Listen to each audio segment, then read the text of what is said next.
मसला हालिस यहाँ मैले बेसार हालेँ, नुन हालेँ, धुलो खोर्सानी हालेँ, मिट मसला हालेँ, अदुवाको पेस्ट हालेँ, लसुनको पेस्ट हालेँ, जिरा हालेँ। हाम्रो हेड सेफहरूले चिकन तल्नु सुरु गरेका छन्। What is this? यता किचनभित्री पनि हाम्रो नानीहरू आफ्नै तरिकाले लागिरहेका छन्। यो चाहिँ के हो? पनिर? This is paneer? यता बाहिर भने दुईजना हेड कुकहरू आफ्नो काममा लागिरहेका छन्। आज यिनीहरूले भनेका छन् आफ्नो बेस्ट र फेभरेट रेसिपी परिवारलाई चखाउने भनेर केटाहरू आफ्नो काममा एकदमै व्यस्त छन्, लागिरहेका छन्। यस्तो अरे सेफ पनि तर्सिन्छ। भित्र भने नानीहरू युद्ध स्तरमा आफ्नो काम गरिरहेका छन्। कसैले पिकल अचार बनाउने, कसैले के बनाउने। यता कोठाभित्र भने उमरले अब फुर्सद दिन लागेका ग्रुपको आफ्नै किसिमको गफ गइरहेको छ।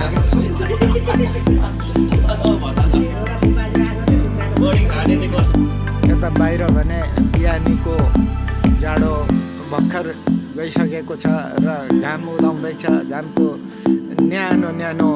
न्यानोपनको फाइदा उठाइरहेको छ र आफ्नै गफमा मस्त छन्। तेल भाँचेन कि के हो? यिनीहरू सेफहरू त खै छैन यार। केलाई नमातिकन अब कतिन्जेल प्याज चाहिँ पकाउँछ?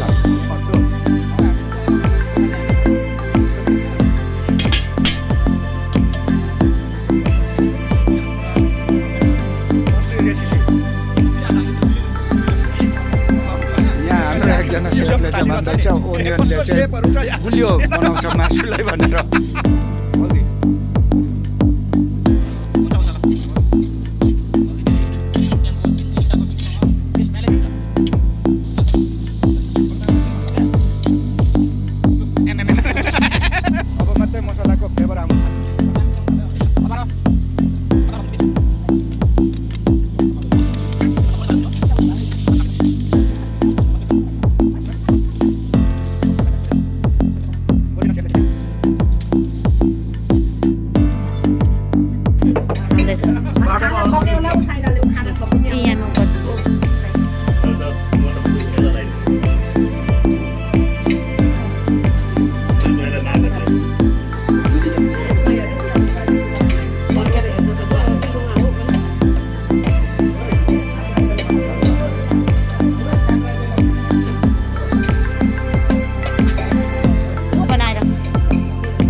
पछि यता बुढी मान्छेहरू चाहिँ आफ्नै गफमा व्यस्त छन्।